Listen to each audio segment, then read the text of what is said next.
নমস্কার। পাকিস্তানের রাজধানী ইসলামাবাদ এবং রাওয়ালপিন্ডিতে ১৪৪ ধারা জারি করা হয়েছে। ইসলামাবাদের জেলা ম্যাজিস্ট্রেট এক প্রজ্ঞাপনের মাধ্যমে ১৪৪ ধারা জারি করেছে।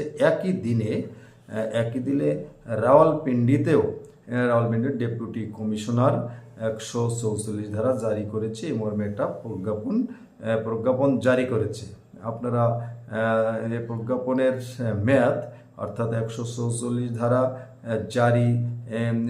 জারির আদেশ থাকবে ২ মাস। ২ মাসের জন্য এই প্রজ্ঞাপন জারি করা হয়েছে। ৩রা ডিসেম্বর ২০২৫ থেকে ২০২৬ সালের ১৮ই জানুয়ারি পর্যন্ত এই নির্দেশ বা এই প্রজ্ঞাপন চলমান থাকবে।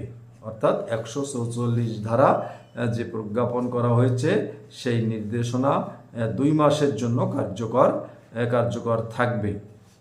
এই সংবাদটি জানিয়েছে পাকিস্তানের অন্যতম সংবাদ মাধ্যম ডন তাদের প্রতিবেদনে উল্লেখ করেছেন। সেখানে আরও উল্লেখ করা হয়েছে, প্রশাসনের কাছে তথ্য আছে যে কিছু সংস্থা বা সংগঠন বা কিছু মানুষ বড় ধরনের সমাবেশ করতে যাচ্ছে এই ২ সিটিতে, অর্থাৎ এই ২ শহরে। সেখানে জনস্বার্থের বিরোধী ষড়যন্ত্র হতে পারে, নাশকতার মতো কার্যকলাপ হতে পারে। এই তথ্যর ভিত্তিতে ১৪৪ ধারা জারি করা হয়েছে রাজধানীর ইসলামাবাদ ও রাওয়ালপিন্ডিতে। বলবৎ থাকবে ২ মাস। আমি আবার